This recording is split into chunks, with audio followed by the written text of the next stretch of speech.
Buenas tardes a todos. Muchísimas gracias por su interés y bienvenidos a su clase de historia. Hoy con nuestra clase nos vamos a España y hablaremos de un periodo particular de España que es cuando era una región dominada por un poder musulmán. Y veremos cómo realmente no les fue tan mal a los españoles durante este periodo. La región que se conoce como España es en realidad una península, la península ibérica más de Portugal, y es una región que como todas tuvo una gran complejidad étnica, porque la población original de esa región eran los íberos y los lusitanos. Luego vieron llegar otros pueblos, vieron llegar los fenicios, los cartagineses, los romanos, los griegos, y al final de la época romana vieron la conquista de vándalos, alanos y visigodos. Prácticamente era una provincia muy compleja con muchas etnias que vivían juntos. Jamás existió el español puro, no existe. Igual que en cualquier país, es imposible decir es un francés puro, no significa nada. No hay ni un país que tenga una población que no tuvo ningún cruce con otra población. Todos somos mestizos.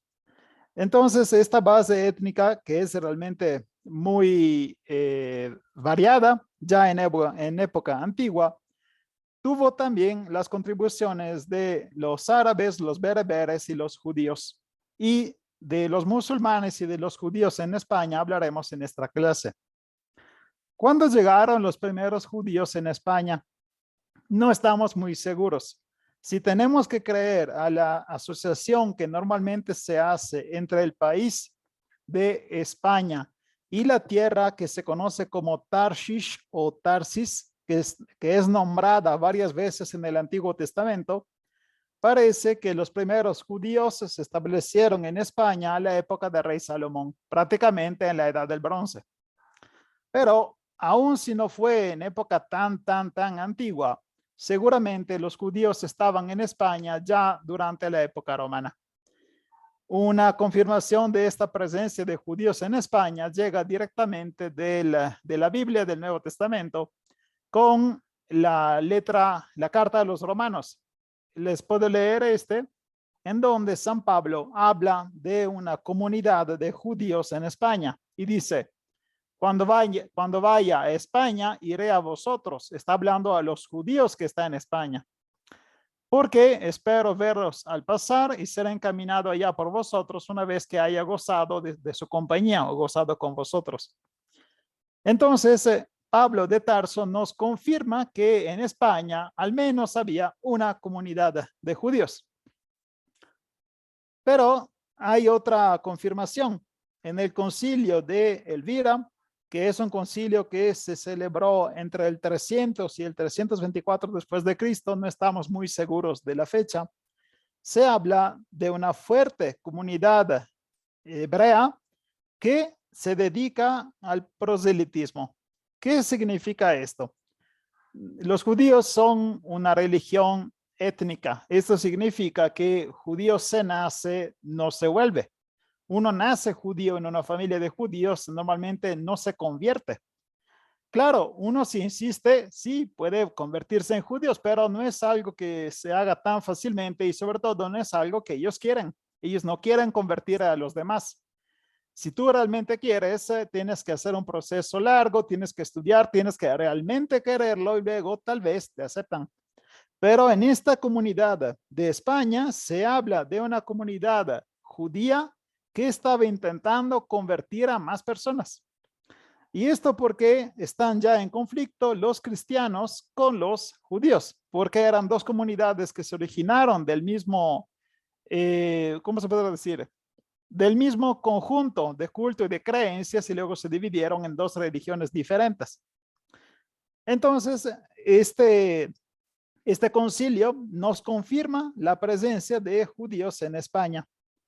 Los judíos de esta época ya vivían en comunidades que eran casi autónomas y eran gobernadas por un propio consejo. Era un consejo de judíos que gobernaba esa comunidad. y vivían todos cerca, cerca de la sinagoga, que es el lugar central del culto de los judíos, las escuelas rabínicas y las carnicerías kosher. Seguramente sabrán, hay productos que los judíos pueden comer y otros no. La regla para saber lo que comen y lo que no se llama kasherut, que es como decir la pureza. Entonces, todos los productos tienen que ser tratados, cortados, limpiados en cierta manera, y lo que es tratado para ser comido por judíos se llama kosher. Todavía lo pueden ver en algunos productos, incluyendo leche y saladitas, lo que se puede comprar en supermercado. También a veces tiene el símbolo de kosher. Lo pueden buscar en su alacena después de la clase, ¿sí? Con la llegada de los musulmanes, el cuadro étnico de España se hace aún más complejo, porque desembarcan los bereberes. Los bereberes son los pueblos del norte de África que son responsables de la conquista musulmana de España. Pero junto con estos bereberes llegan otros, llegan los árabes y llegan africanos subsaharianos, o sea, africanos de piel negra, que llegan como esclavos llevados por estos bereberes. Entonces empieza el periodo musulmán de España, que pero tenemos que dividir en varios periodos porque no es exactamente igual cómo empieza y cómo termina. Entre el 711 y el 718, los bereberes, guiados por Tarik y Ben Ziyad, conquistan o empiezan la conquista de España visigoda. Ahora, cuando yo digo que conquistan, no tiene que pensar que llegan ahí y matan a toda la población. Esto jamás pasa. Ninguna conquista militar se convierte en el genocidio de la gente que vive ahí, porque no es práctico y tampoco es barato. Entonces, cada vez que se conquista, la población sigue siendo generalmente la misma, pero cambia el líder, cambia la persona que recibe el dinero y cambia quien manda. Lo mismo pasó en la conquista de España. Los visigodos y toda la gente que estaba ahí en España no es que fueron exterminados, no. Seguían ahí, solo que ya tenían que reconocer que el jefe ya era alguien más. Los nobles visigodos seguían siendo dueños de sus tierras, pero tenían que reconocer la autoridad de los bereberes y pagar los impuestos a ellos. Entre el 714 y el 756, Al-Ándalus, que es el nombre que toma la península ibérica durante la conquista. Al-Ándalus se vuelve un emirato que depende de Damasco. No sé si se acuerdan, ya les expliqué de la dinastía Omeya, de la dinastía de los abásidas, ¿no? Entonces, el emirato de Al-Ándalus es como decir una provincia del imperio, ¿ok? Pero esta provincia estaba muy dividida con conflictos internos. Y la solución a estos conflictos llegó desde afuera, que fue otra conquista. Porque en el 756, otro musulmán, un omeya que se llama Abd al-Rahman, desembarcó en España y conquistó el poder. Se acordarán que los omeyas fueron prácticamente la primera dinastía imperial, ¿no? Bueno, este omeya sobrevivió a la matanza de su familia. Si no se acuerdan, pueden escuchar otra vez la clase de omeyas a los abásidas. Los abásidas ordenaron la matanza de todos los omeyas, pero uno que sobrevivió fue él, Abd al-Rahman, y así se escapó y gracias a esta conquista logró constituir un lugar tranquilo para desarrollar el poder de su familia muy lejos de Damasco. Entonces, él funda un emirato autónomo de Córdoba. O sea, él no le responde a Damasco, él es ya como independiente. Y este emirato de Córdoba, porque Córdoba era la capital en esa época, se transformará más tarde en un califato. ¿Qué es un califato? Tiene que pensar que cuando uno dice emiro, Es como decir un rey, es un líder. Pero cuando uno dice califa, está diciendo emperador. En el mundo solo podía haber un califa, porque era el que estaba superior a todos. Ahora, cuando este emirato se transforma en califato en España, claramente es una lucha, es un ataque al califa que estaba en Medio Oriente y que se suponía solo podía ser él. Entonces, este califato de Córdoba desafía a los abásidas. Al inicio del siglo XI, esta formación estatal, este país entra en crisis. Y en el 1031 se frantuma, se rompe en 25 taifas. Estas 25 taifas eran 25 pequeñas regiones, todas autónomas, que claramente le hacen la vida fácil a los estados cristianos que están en el norte. De esto hablaremos en otra clase, pero en el norte de la península se estaban formando otros reinos cristianos: León, Castilla, Navarra, Barcelona. Entonces, todos estos reinos estaban creciendo y es mucho más fácil conquistar territorio cuando los enemigos están divididos que cuando están unidos, ¿no? Bueno, ahora nos concentramos un poquito en la sociedad. Dejamos a un lado la política porque hoy es una clase sobre cultura, religión y filosofía. Esta sociedad era étnicamente muy mezclada, muy dividida, y esto también correspondía a nivel social y religioso. Los bereberes, que eran ese pueblo del norte de África que conquistó, fue responsable de la primera conquista, componían casi todo el ejército, mientras que los árabes eran la clase dominante. Entonces se dividían desde el punto de vista étnico entre poder político y poder militar. Pero en la clase de dominante, en la clase de los líderes, también estaban los muladíes, que eran visigodos convertidos al Islam.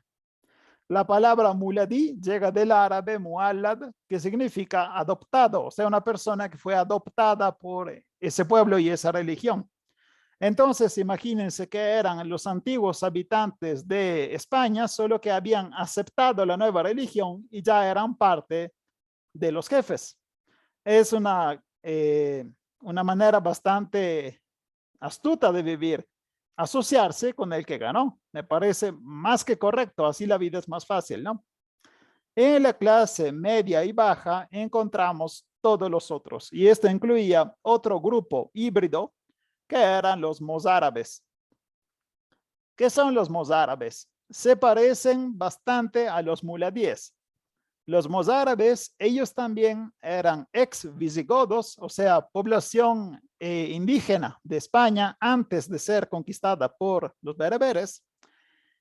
Ellos habían mantenido la religión cristiana, pero habían aceptado y adoptado las formas y el estilo de vida de los musulmanes. Prácticamente eran cristianos que se comportaban como árabes o como orientales y que hablaban árabe. Eran en todo similar a los árabes, excepto que en la religión ellos sí eran cristianos, los mozárabes. La palabra mozárabe no era una palabra que se utilizaba entre los árabes, es una palabra que empezaron a adoptar los cristianos. ¿Por qué? Porque en los reinos de cristianos que estaban en el norte de España, cuando llegaba un mozárabe, porque había salido o estaba comerciando o estaba de camino, porque en esa época se acuerdan que ya estaba el peregrinaje a Santiago de Compostela, ¿no? Cuando llegaba un mozárabe se veía como una criatura muy rara, porque étnicamente era casi europeo.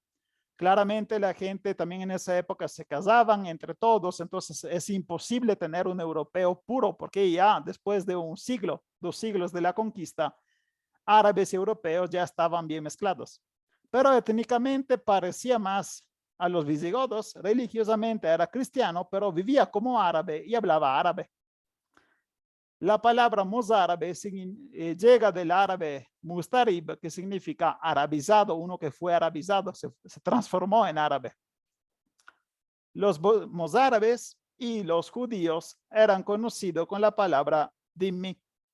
Dhimmi indica la gente del libro o la gente del pacto. O sea, ¿qué eran estos pueblos? Eran personas que se consideraban protegidas, o sea, los musulmanes los defendían y los protegían, eran libres de conservar su religión, pero en un entorno, en un ambiente donde la gran parte de la gente es musulmana.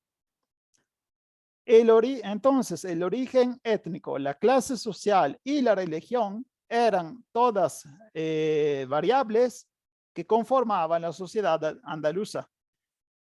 Dependiendo de qué grupo étnico saliste, de qué religión sigues y cuál es tu clase social, claramente estás más alto o más bajo en la pirámide de poder, como siempre, ¿no?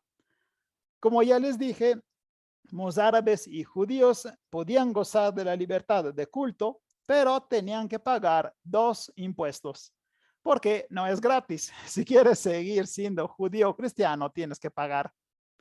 Y estos impuestos tenían 2 nombres. Podía ser la gizia, que es el impuesto personal, cada uno paga por eso, o el harak, que sería el impuesto sobre el terreno que poseía esta persona.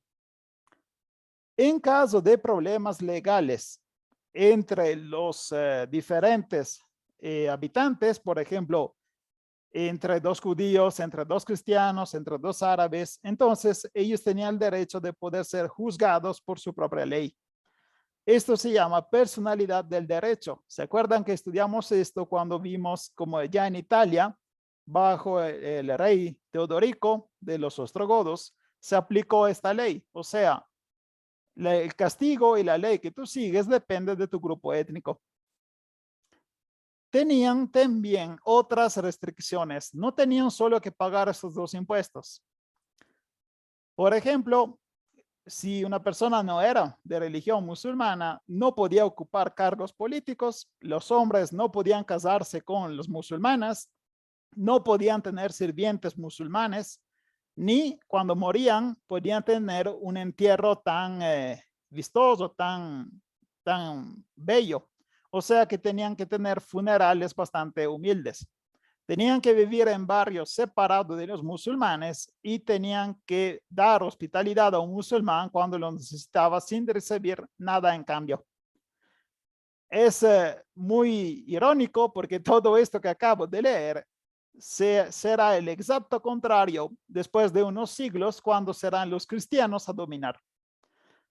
Podrán ver todo igualito, pero al contrario. Entonces, el musulmán no podía casarse con una mujer, tenía que vivir en áreas separadas, todo igual. Las ciudades que tenían más presencia de mozárabes eran Toledo, Mérida en España, no vayan pensando en Yucatán, en Valencia, Córdoba y Lisboa. Algunos de estos mozárabes, o sea, cristianos que se comportaban como árabes, emigraban en el norte y luego contribuían a difundir en los reinos cristianos todas las técnicas y el conocimiento científico que los reinos árabes tenían, porque en esta época Al-Ándalus es el estado más desarrollado de toda Europa a nivel técnico y científico. Los judíos se dedicaban a las profesiones liberales. ¿Qué son estas? Son las clásicas profesiones que te permiten evitar de tocar la tierra o de trabajar la tierra, como son médicos, tesoreros, mercaderes, ¿cómo se llaman? Prestamistas de dinero, diplomáticos y empleados de Hacienda. A la época se calcula que en España, en esta región de España musulmana, o sea, casi toda España hasta casi el norte, se alcanzaban 10 millones de habitantes. O sea, era muy poblada por ser la época. Los judíos representaban solo 100,000 personas. Significa que cubrían más o menos el 1% de la población. Pero los judíos se concentraban en las ciudades. ¿Por qué? Porque había más oportunidad, más trabajo. Entonces, en las ciudades, los judíos representaban el 5%, una persona de cada 20. Es una buena cantidad de personas, ¿ok? ¿Cuántos eran los mozárabes? No es tan fácil porque los mozárabes, como ya les dije, se confunden bastante con el resto de la población si no fuera por la diferencia de religión. Pero se calcula que más o menos la mitad de la población eran mozárabes. ¿Por qué? Porque con el tiempo mucha gente que vivía en España se convirtió al Islam simplemente porque era más cómodo. Vives en un gobierno, vives bajo un gobierno que es de religión musulmana, que te cobra impuestos si no eres musulmán, pues, al final sí me convierto, ¿no? Esto es lo que pensaba la gran parte de la población. Por eso, menos de la mitad de la gente que vivía en España se había quedado con la religión cristiana. Exactamente como los romanos, también los árabes amaban y habían desarrollado la cultura de los baños públicos, que se conocían como hammam. Estos eran lugares de higiene, claramente, la gente iba ahí también para limpiarse, pero también era un lugar donde convivir y para disfrutar el tiempo. Pero cuando se utilizaba el baño se dividía entre hombre y mujer, entonces había horarios para los hombres y horario para las mujeres. Inicialmente, Al-Ándalus veía en el califato de Bagdad y en los centros de Persia la punta de la cultura musulmana. O sea que al inicio de cuando se formó Al-Ándalus, disculpen, donde había más cultura era en Oriente. Pero muy pronto la misma Andalucía se transformó en un centro cultural importantísimo, el más grande centro cultural de Europa, entre el siglo X y el siglo XIII. Era el principal transmitidor de conocimientos griegos, árabes, chinos y de India. Esto porque hasta donde había llegado la conquista militar del Islam, también había llegado el mezclarse de las culturas, de los textos, de los conocimientos. Entonces todo esto llegó hasta España y España lo pasó a Europa, pero claramente no gratis. O sea, fue un pasaje muy lento y fue algo que Europa pudo absorber en el transcurso de los siglos. El árabe se impuso como idioma de la cultura y de los intelectuales. O sea, quieres hablar de cosas importantes y de cosas muy cultas, tienes que hacerlo en árabe y tienes que saber escribir árabe. Incluso llegamos hasta la creación de la aljamía. ¿Qué es la aljamía? Es la escritura de lenguas no árabes con el alfabeto árabe. Prácticamente lo que están viendo aquí es un texto que no está en árabe, pero está usando el alfabeto árabe. Este es el alfabeto árabe y las letras que se ven abajo son más o menos la traducción. En realidad no es posible una traducción perfecta porque algunas letras son muy diferentes respecto al alfabeto latino. Pero aquí pueden ver algunos ejemplos de cómo se estaba usando la aljamía. Aquí tienen la palabra aclaman, literalmente letra por letra, aclaman. O sea, está diciendo una palabra española, aclaman, pero escribiéndola con letras árabes. Lo mismo aquí, hacer. Esta es una aina, luego tenemos sin, alif, y aquí está la ra. Entonces, hacer. Está escribiendo en español, pero está escribiendo con letras árabes, ¿de acuerdo? Es muy cagado este tipo de escritura porque mezcla la tradición de uno con la tradición del otro. Entonces, esto les demuestra cómo el árabe había sido visto ya como lengua de cultura. La biblioteca de Córdoba más grande tenía 400,000 libros, medio millón de libros, y en las ciudades existían 70 bibliotecas. Era un centro cultural de todo respeto y, como ya les dije, el más grande del continente. Entre las comunidades que más producían obras filosóficas o científicas tenemos los judíos, que como les dije, alcanzaban el 5% de la población de las ciudades. Esto era posible también por la relativa paz religiosa que se estableció en Al-Ándalus. La situación cambió cuando se volvió dominante en Andalucía la dinastía almohade. en el 1147, pero de esto hablaremos también más tarde.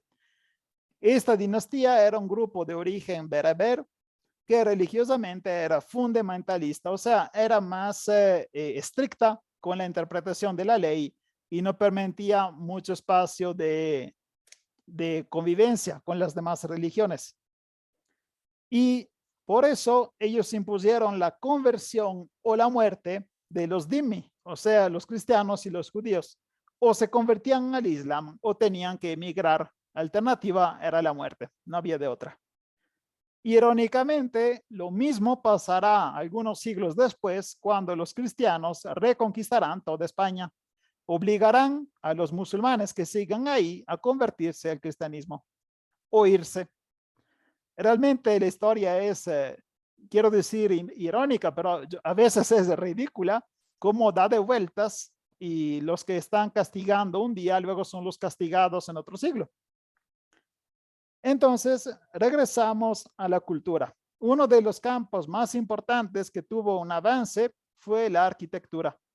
La arquitectura de Al-Ándalus es algo maravilloso y se puede notar su unicidad. Tuvo innovaciones como el arco a forma de herradura, los arcos polícromos, los mosaicos. Me paro un poquito en los mosaicos porque tengo que decir dos palabras. El arte de los mosaicos era algo típico de los romanos. ¿Se acuerdan para quién tomó la clase de historia romana? Bueno, el arte del mosaico luego pasó al Imperio Romano Oriental, lo que se conoce como Imperio Bizantino. Los bizantinos, entrando en contacto con los árabes, se lo pasaron a los árabes. Los árabes lo devolvieron a Europa a través de la España de Al-Ándalus. Otra técnica que dio la vuelta completa, salió por una puerta y entró por la ventana, ¿de acuerdo? Otro punto muy desarrollado en España es la decoración en relieve que están viendo ahora en las fotos y la yesería, o sea, el trabajo trabajando el yeso en las paredes. También la ciencia tuvo un gran desarrollo. Y esto se enseñaba y aumentaba en las madrazas, o sea, las escuelas. Y también tuvo un gran impulso por parte del gobierno. Abderramán II, por ejemplo, invitó en Córdoba, en la capital, los intelectuales de todo el mundo islámico. Y entre estos llegó también Abbas ibn Firnas, que es conocido como el Leonardo da Vinci árabe. Él desarrolló 600 años antes de Leonardo da Vinci una ala mecánica porque se interesaba mucho al vuelo de los pájaros. Este aparato estaba hecho de madera y también estaba cubierto con plumas de pájaros. Y él quería probarlo, quería ver si podía volar con eso. Se lanzó desde el punto más alto de Córdoba y por un poquito logró planar, pero luego cayó muy mal, recibió un madrazo, pero logró sobrevivir. Entonces, aunque no le funcionó tan bien, al menos intentó volar. Es la primera vez que los humanos intentan volar, el 9º siglo después de Cristo, o al menos es la primera vez que tenemos una prueba de este intento. ¿Ok? No sabemos cuánta gente se tiró de un barranco intentando volar, pero este sobrevivió y así tenemos su testimonio. Hablando de astronomía, tenemos que nombrar a Zarkiel.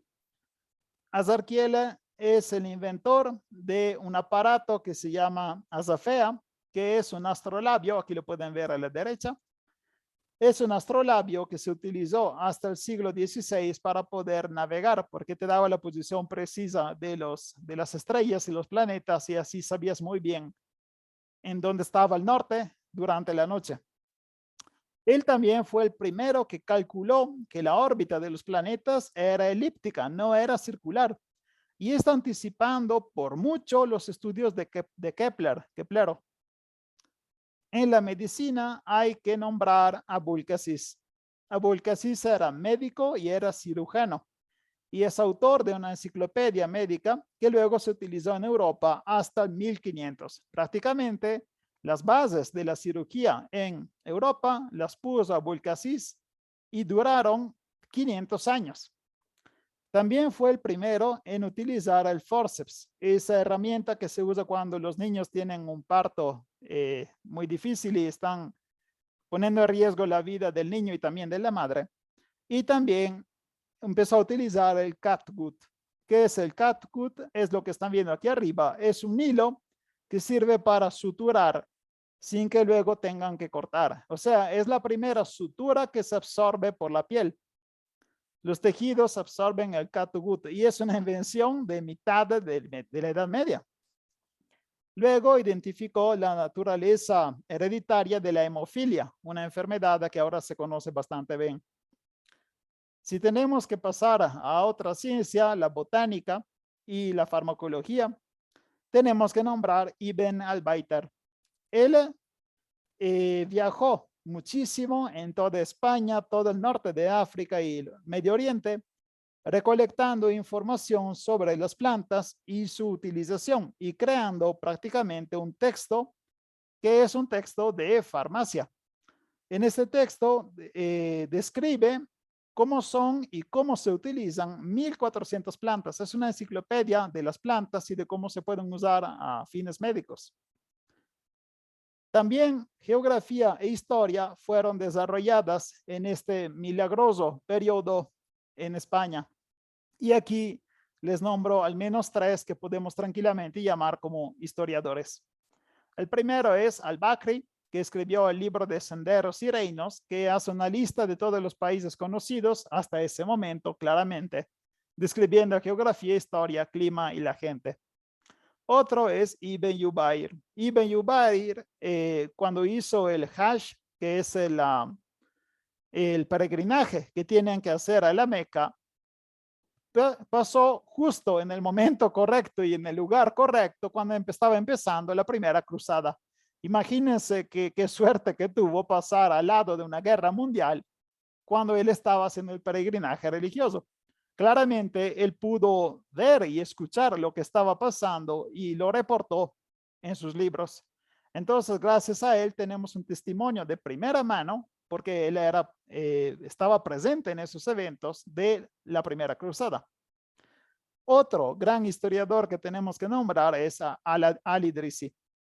Al-Idrisi terminará en Sicilia. Es una persona originaria de España, pero terminará trabajando en Sicilia y describe el mundo de su tiempo en lo que se llama el libro de Roger, dedicado a Roger II de Altavilla, que era un rey vikingo que en esa época estaba gobernando Sicilia. De él hablaremos en otra clase, pero tienen que pensar que esta persona estaba trabajando en Sicilia bajo un rey normando.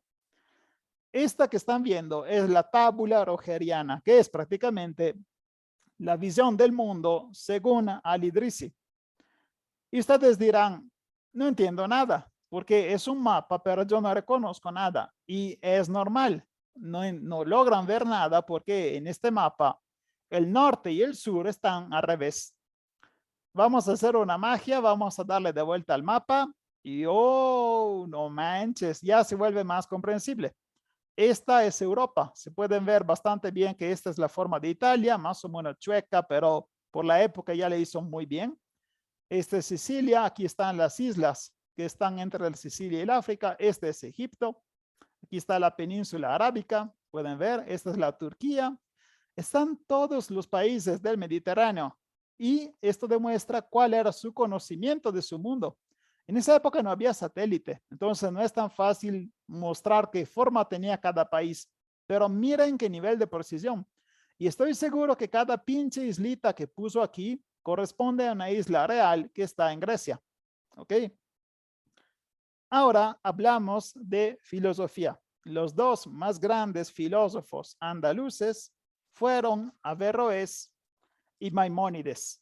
Y miren qué coincidencia, Averroes es musulmán y Maimónides es judío. Las dos religiones que estaban teniendo más desarrollo en esa época. Hablamos primero de Averroes y luego de Maimónides.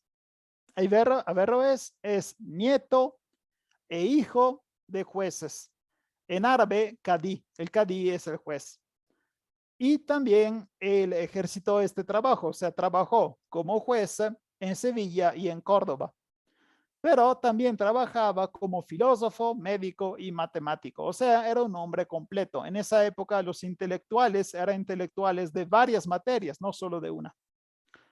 Porque en esa época las materias todavía no estaban bien divididas. Uno que sabía, sabía con la S mayúscula. En el 1182 fue nombrado médico de corte y juez supremo de Córdoba. En el campo filosófico, él es famoso porque defendió y comentó la obra de Aristóteles. Verán, en Occidente, Aristóteles había sido prácticamente olvidado. Aristóteles es un filósofo griego, tal vez se lo acuerdan por la clase si tuvieron el paquete de historia griega, que había tenido un gran éxito, tanto en la época griega como en la época romana. Todo el mundo intelectual romano conocía a Aristóteles, tenía que estudiarlos, era la base. Pero con la caída del Imperio Romano, todo había sido olvidado, gran parte de los libros destruidos o perdidos. Entonces, Aristóteles había salido de la historia europea. Pocos ejemplares seguían de libros de Aristóteles y estaban en algunos monasterios en Irlanda. Era la única burbuja de cultura romana que había sobrevivido. En cambio, el mundo árabe conoció el pensamiento de Aristóteles cuando conquistó el área del Medio Oriente, porque en Egipto y en Siria, que eran dos países altamente helenizados, o sea, muy griegos como cultura, ahí se encontraban muchas obras. Entonces los árabes empezaron a leer a Aristóteles y tuvieron la traducción en árabe. Él, Averroes, también está haciendo las traducciones, pero al mismo tiempo hace comentarios de estas obras de Aristóteles. Y por este mismo tema entra en dificultad. ¿Por qué? Porque no todos los árabes y no todos los musulmanes estaban muy contentos con la filosofía griega.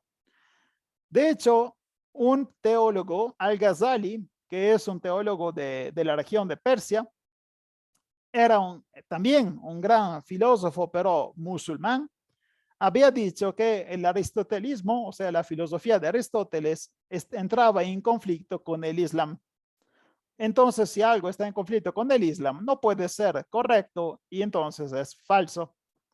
Este libro se llama La incoherencia de los filósofos y fue escrito por Al-Ghazali. Bueno, Averroes contesta a este libro y escribe un libro que tiene irónicamente el título de La incoherencia de la incoherencia. O sea, es un título en donde está criticando el otro libro que se llama La incoherencia. Y con este libro, él dice que filosofía griega e islam no están en conflicto real. Ahorita hablaremos más de cómo logra dividirlos, pero dice que no hay conflicto real entre religión y fe. Además de difundir y estudiar las obras de Aristóteles, también se puso a comentarlas y es por eso que es conocido también con el nombre del comentador. Por suerte nuestra y por suerte de Europa, su obra fue traducida en hebreo y en latín. Ahorita van a ver el porqué.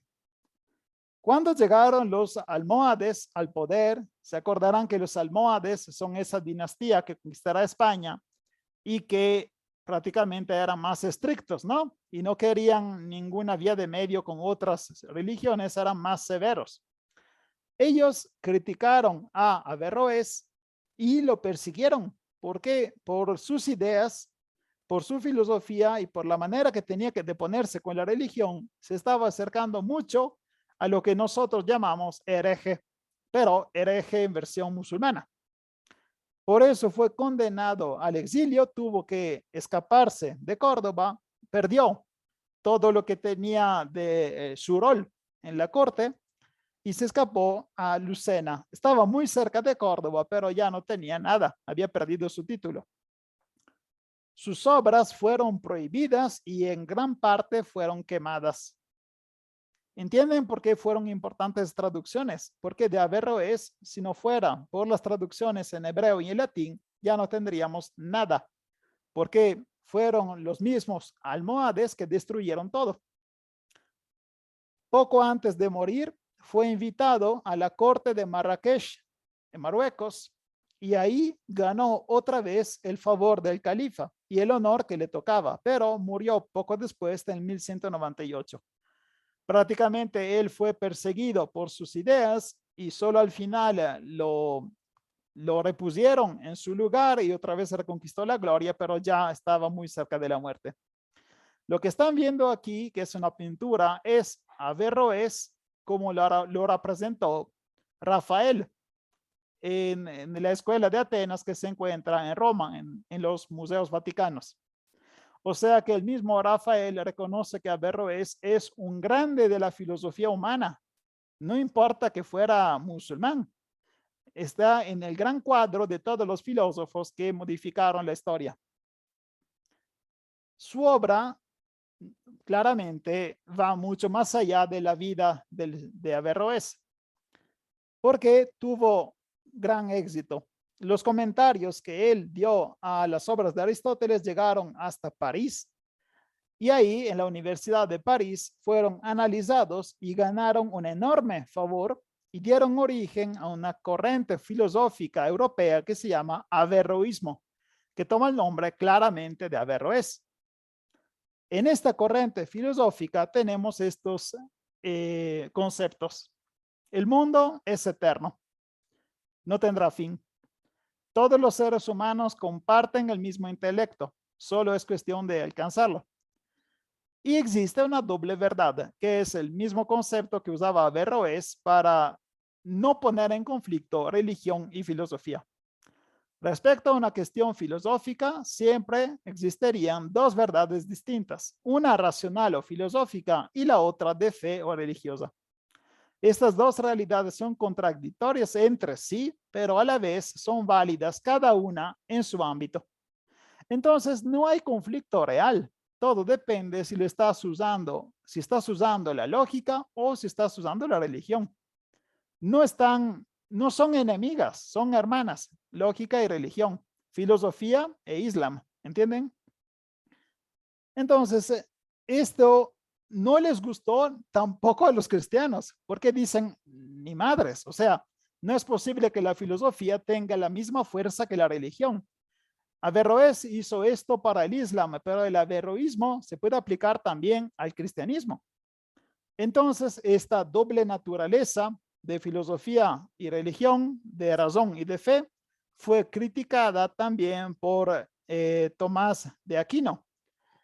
Pero los averroístas siguieron existiendo y fueron una importante escuela del pensamiento europeo, al menos hasta el 1500, 500 años después de la persona de Averroes. En el campo médico, Averroes también fue el primero que describió la enfermedad de Parkinson. Entonces no debería llamarse enfermedad de Parkinson, debería llamarse enfermedad de Averroes. Y fue el primero que estudió la retina, el ojo, y la capacidad fotorreceptora de la retina. En el campo de la física, definió la fuerza y estudió la inercia y la fricción. Realmente era un intelectual completo, ¿sí? Ahora cambiamos de playa y vamos a Maimónides. Maimónides es conocido también como Rambam. Les puede parecer un nombre ridículo, pero los judíos en esta época tenían muchos acrónimos, les encantaban usar acrónimos. Entonces, el nombre real de Maimónides era el título rabí, porque era un rabino, un maestro de la ley hebrea, el rabino Moshe ben Maimón, que significa el rabino Moisés, hijo de Maimón. Y se pueden ver por las letras, Rambam. Rambam era el acrónimo o Maimónides por el nombre de su papá, que era Maimón. Maimónides nace en Córdoba, 9 años después de Averroes.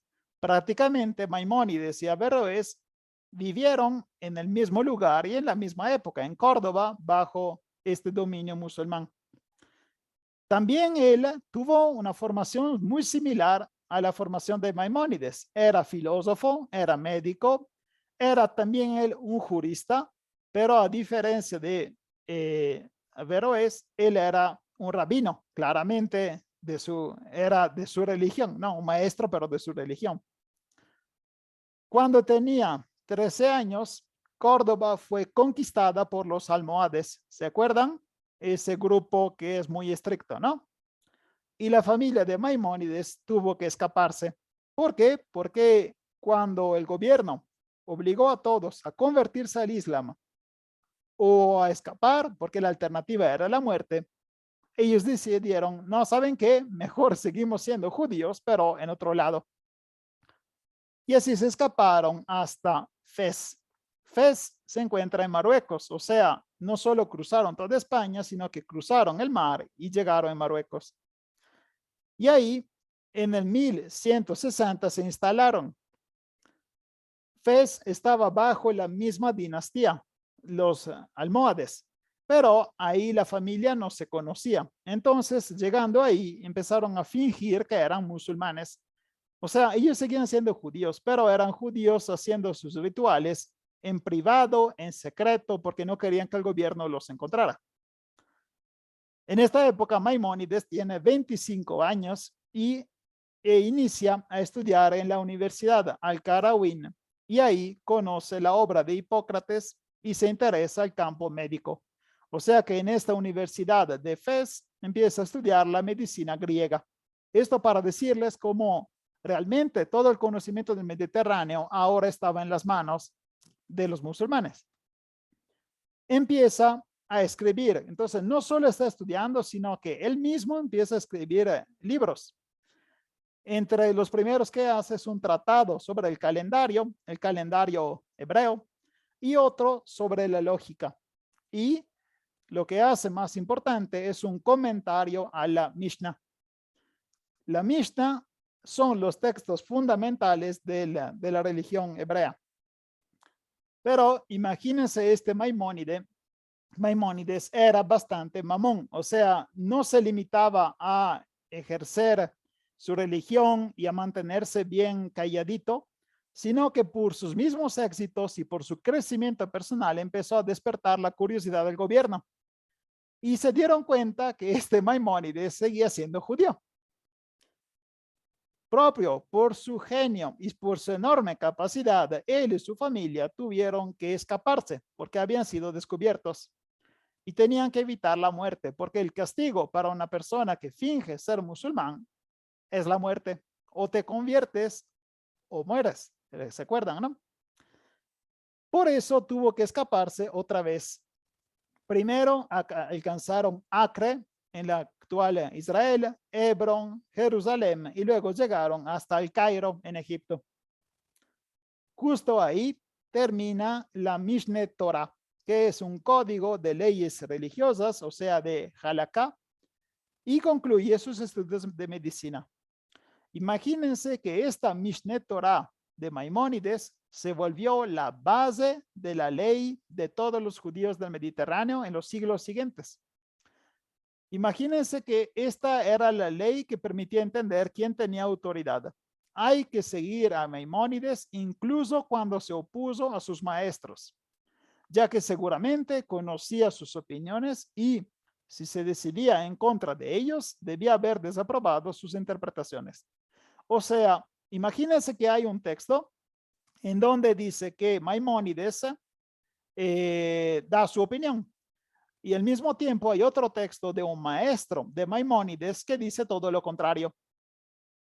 ¿Quién tiene autoridad? Bueno, en este caso Maimónides es superior incluso a sus maestros. No importa si está en conflicto con ellos. Y esto les da la idea de qué columna del saber era Maimónides para todas las comunidades judías. En el 1171 lo eligen como líder de la comunidad hebrea local. O sea que en ese año él se vuelve el jefe de la comunidad hebrea del Cairo.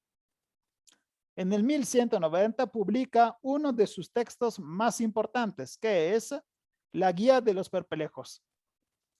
Este es un enorme texto que se hizo para los judíos que encontraban una contradicción entre la Torá, o sea, la ley religiosa, y la filosofía. ¿Acaso puede ser que les suene conocido? Porque es lo mismo que hizo Averroes, solo que para el Islam. Entonces, los perplejos son los judíos que no logran ver que filosofía y religión hebrea pueden ir juntas, no están en conflicto. Y esto es exactamente lo que dice el texto. Para guiar a aquellas personas religiosas que, adhiriéndose a la Torá, han estudiado filosofía y se sienten avergonzadas por las contradicciones entre las enseñanzas de la filosofía y el significado literal de la Torá. Maimónides a un lado y Averroes al otro, tuvieron los dos la misma idea. Querían demostrar cómo filosofía y religión no tienen un real conflicto. Es increíble, son personas de dos religiones diferentes y alcanzaron dos objetivos iguales, ¿no? Bueno, el conocimiento hebreo también interpreta la obra de Aristóteles, exactamente como estaba pasando en el Islam. Tuvo un impacto enorme sobre la filosofía europea, no solo la filosofía hebrea. O sea que este texto fue también traducido en latín y estudiado por los filósofos cristianos. También en la medicina, él se estaba volviendo un punto de referencia importante. Estudiaba la medicina griega y la medicina árabe, pero las reinterpretaba a la luz de su experiencia personal de médico. Les explico. La medicina griega, cuando le estaba leyendo Maimónides, ya tenía mínimo 600, 700 años que se había escrito. Claramente en esos años el conocimiento avanzó. Maimónides como médico conocía bien las enfermedades. Entonces, cuando leía un texto que le daba una información que su experiencia personal reconocía como equivocada, él actualizaba. Entonces, él tomó todo lo mejor de la medicina griega y de la medicina árabe y lo actualizó a su época, dando su experiencia personal. Su día y su rutina era muy pesada. Esto tengo como experiencia y les voy leyendo la rutina de Maimónides, la experiencia personal de su vida como médico. Él era médico también del sultán de Egipto. Después de visitar el palacio del sultán, llegaba a casa cansado y hambriento y encontraba las antecámaras llenas de gentiles y judíos. Gentiles, no vayan pensando que son personas gentiles, son goim, o sea, los no judíos. Significa que a él, a su consultorio médico, también llegaban musulmanes, porque sabían que era un buen médico. Luego los visitaba y escribía recetas para curar sus aflicciones, exactamente como los médicos de hoy. Hasta la noche y me debilitaba mucho. Prácticamente tenía un día llenísimo, ¿no? Primero trabajaba al palacio, luego a su casa tenía su consultorio privado. Pero aún así, a pesar de todo el trabajo que hizo, logró producir tantos textos de medicina, leyes rabínicas y filosofía hebraica que parecía que realmente él estaba pasando todo el tiempo trabajando. Cuando murió, murió respetado por todos, por los musulmanes y por los judíos, y su familia siguió siendo Nagid, o sea, líder de la comunidad judía en el Cairo hasta el siglo XV. Imagínense qué cantidad de gloria tuvo que acumular Maimónides para que su familia siguiera siendo líder de la misma comunidad por 5 siglos después. ¿Ok? Además de la filosofía, otro campo del saber que tuvo gran desarrollo en España fue la mística. ¿Qué es la mística? La mística es un intento del hombre de tener una relación más íntima y más personal con Dios. Porque no quieren limitarse a la religión colectiva, al respeto de simples reglas religiosas. Quieren un contacto más vivo con esta entidad que es Dios. En el Islam, el misticismo toma la forma y el nombre de sufismo. Los sufis, se reúnen en grupos u órdenes, esta es la palabra correcta, se reúnen en órdenes que son Personas que intentan esforzarse en la adoración de Alá, haciendo prácticas espirituales, practicando el ascetismo, prácticamente renunciando a algunos placeres de la carne, y haciendo la práctica del dhikr. El dhikr es la repetición de los 99 nombres de Dios. Es una forma de meditación que se alcanza con la repetición y la concentración en esta repetición de los nombres. Los nombres de Dios los pueden encontrar aquí al lado, ¿ok? En esta tablota. No se separan de la comunidad de los fieles. No tienen que pensar que los sufis eran una secta. No, ellos eran más bien una hermandad que, además de las prácticas que todos los musulmanes hacían, ellos querían hacer ejercicios espirituales extra para sentirse más cerca a Dios. Siempre en el área de España, o más bien entre España y el sur de la Francia, en la Provenza, también estaban echando las primeras raíces, la que luego se llamará Cábala hebraica.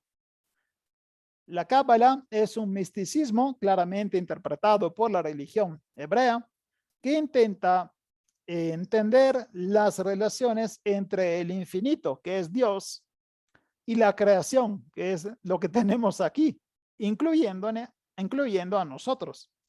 Define la naturaleza humana y sobre todo intenta contestar a la pregunta que es la más grande de todas: ¿a qué sirve vivir? ¿Cuál es el objetivo de vivir? Esta cábala es un conocimiento esotérico reservado a pocos y muy, muy, muy cerrado. Tengo que explicarlo. La cábala es algo de moda. Últimamente, cuando digo últimamente, quiero decir los últimos 50 años, la cábala se volvió algo que mucha gente intentó estudiar, entender, y incluso hay gente que se llama cabalista.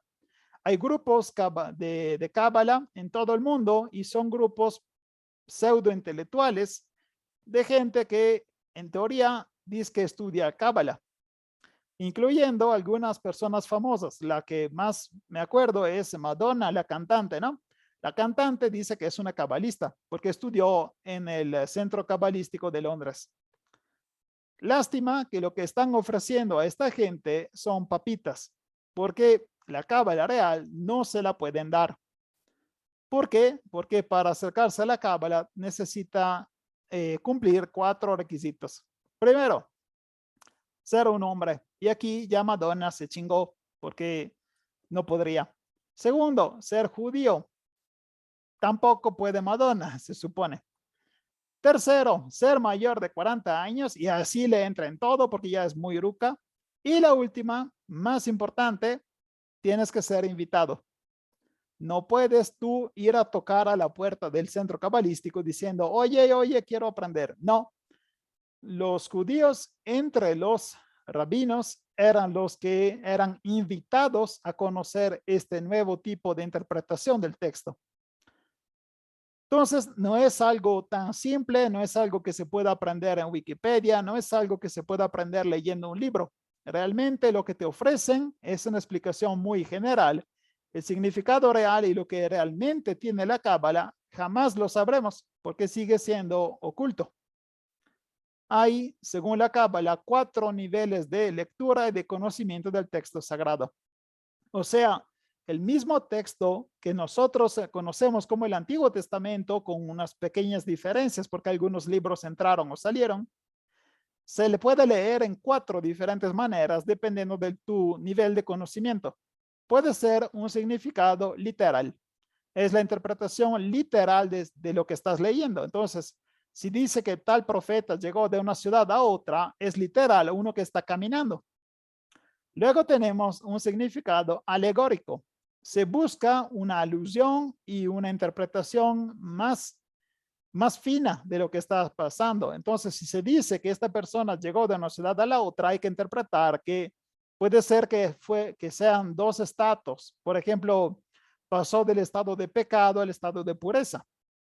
Luego hay un tercer nivel que se llama drash y es el significado que los rabinos utilizan dando también interpretaciones éticas viendo también palabras y versos similares al que está leyendo.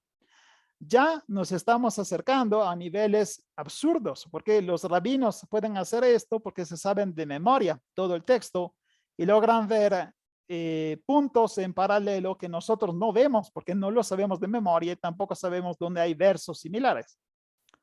Y el último es el nivel que te da la Cábala. Se llama Sod, o sea, nivel secreto, y el significado esotérico con lecturas internas, y todo esto está en la Cábala. La Cábala también interpreta los números. Hay una lectura muy particular sobre los personajes de la Biblia dependiendo de cuál número se asocia a ellos. Saben que cada letra tiene un número, o sea, depende de en qué orden, de qué punto está del alfabeto, ¿no? La A es la primera, la B es número 2, la C es el número 3. Bueno, cada uno de nosotros tiene un número que es dado por su nombre. Hay que hacer la suma de cada número que compone las letras de tu nombre. Ellos interpretan también el número de esa persona para ver si hay algún significado atrás. No se conforman con decir que se llama Abraham. Dicen, se llama Abraham porque y te dan el cálculo matemático de su nombre. Es absurdo. Ya llegamos a un nivel que nosotros diríamos es muy fumado, pero para ellos era un conocimiento extra. El texto principal de esta mística se llama Zohar. El Zohar apareció por primera vez en el siglo XIII. Miren, en España, como ya les dije, era central también por la mística judía. Y recolecta y une varios textos y teorías de la Cábala que se habían visto anteriormente. Toda esta explosión cultural y científica toma el nombre de pre-renacimiento. El Renacimiento siempre se asocia a Italia, ¿no? Es un enorme desarrollo de arte sobre todo y también conocimientos técnicos, pero existe este pre-Renacimiento 300 años antes del Renacimiento italiano. ¿A qué se debe? ¿Por qué justo en España, justo en esta época está explotando todo? Se piensa que la fuente principal sea justamente el encuentro fértil entre las tres culturas, la cultura hebrea, la cultura musulmana y la cultura cristiana. El periodo de tolerancia y de respeto entre las tres religiones les permitió desarrollarse bien, y la entrada al continente europeo de recursos y conocimientos de todas las tierras que se acababa de convertir al Islam fueron una mina de conocimiento y de cultura que luego permitió a Europa volverse tan fuerte en el transcurso de la historia del final de la época medieval y el inicio de la época moderna. El conocimiento en la España que acabo de describir no era una simple traducción, sino que era una reelaboración del conocimiento de todo el mundo. Cuando ellos traducían un texto, no era simple traducción literal, era también entenderlo, porque la persona que hizo el texto en India tiene una forma mentis, o sea, una forma mental diferente del mozárabe que está trabajando en España traduciendo ese texto. Entonces, cada vez que hacían una traducción, en realidad le agregaban algo, porque la persona es diferente, una preparación diferente, y por eso el texto que traducirá será nuevo, porque también está al lado su comentario, exactamente como Averroes, que tradujo y amplió la filosofía de Aristóteles, ¿no? También el hecho que esta España se encontraba a la frontera con Europa volvió aún más fuerte las interacciones, porque se encontraba en un territorio de conflicto, a veces militar, y esta mezcla y este choque con la cultura europea central es otra cosa que impulsó. Entonces uno se podrá preguntar, pero si tanto iban bien, ¿por qué terminó? ¿Por qué no podían volverse el país más importante de Europa y conquistar los demás? Porque sufrieron una crisis política interna. En el 1031, el califato sufrió una rebelión de la población y la primera taifa. La taifa es el periodo de división en pequeños estados. Imagínense que tuvieron un periodo de anarquía en donde hubo 9 califas en solo 20 años. O sea, es como cuando se cae el Imperio Romano y hay emperadores que duran pocos meses.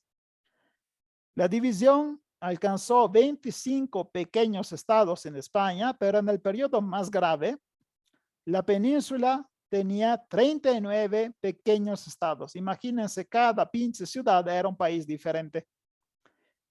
Los reinos cristianos que estaban en el norte claramente se aprovecharon de esta debilidad y empezaron a conquistar los territorios. Pueden ver muy bien aquí. Estos son los 3 reinos cristianos principales, 4, disculpen, y aquí ya están mucho más grandes. Lo vieron que se comieron una buena parte de las taifas, ¿no? Entonces, para pedir ayuda en contra de los cristianos, España pide ayuda a una dinastía del norte de África que se llaman almorávides. Estos conquistan España y la reúnen. Después de un siglo, otra vez hay una rebelión y a los almorávides se les sigue otra taifa, otro periodo de división entre 1140 y 1153. En el 1145, otra dinastía del norte de África, que son los almohades, ¿se acuerdan? Esos muy estrictos, muy severos, desembarcan en España y reconquistan gran parte del territorio. Ellos, como ya les dije, son más radicales y la población local los acepta con mucha dificultad. O sea, también los musulmanes sentían muy pesado este dominio de estos almohades que no les permitía la libertad religiosa que hasta antes habían tenido. Pero ya el movimiento ya está cambiando la marea y los cristianos en el norte empiezan a tener más victorias militares. La más grande es la de las Navas de Tolosa del 1212. Muere el califa al-Nasir y empieza otro periodo de guerra por decidir quién se vuelve el siguiente califa, y esto produce la tercera taifa, o sea, un tercer periodo de división en la península ibérica entre los reinos musulmanes. Esta tercera taifa dura del 1224 al 1265, son 40 años de división. Desde el 1238, en Granada, se establece el sultán Muhammad al-Ahmar, o sea, el rojo. Y este sultán funda un nuevo reino, es el reino de Granada. El reino de Granada se queda en el sur de España y es dominado por la dinastía Nazarí o Nasride, que gobierna entre el 1237 y el 1492. Tal vez se les hace conocida esta fecha, ¿no? 1492. Es el año en que se unen Castilla y Aragona, Castilla y Aragona, con la unión de los dos reyes, del rey y de la reina, y esta boda crea España actual, y se reconquista la parte final de la península y se echan los musulmanes de la península. Después del 1492, toda la península es cristiana y para festejar esta reconquista le pagan el viaje a un señor conocido como Cristóforo Colombo, o conocido en español como Cristóbal Colón, que llegará hasta tierras que antes no se conocían por España. Entonces, cuando los musulmanes terminaron su gobierno en España, fue también la parte final de medioevo.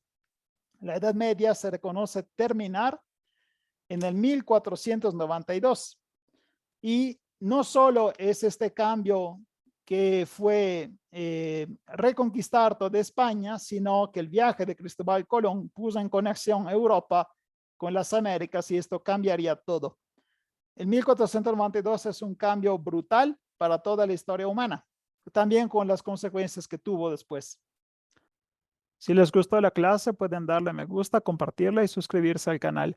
Los enlaces de Spotify están disponibles en la página del canal de YouTube y si quieren apoyarme también pueden encontrar el enlace de Buy Me a Coffee en el que pueden comprar café o una clase sobre el Imperio Sirio que es para los patrocinadores. Muchas gracias, hasta luego.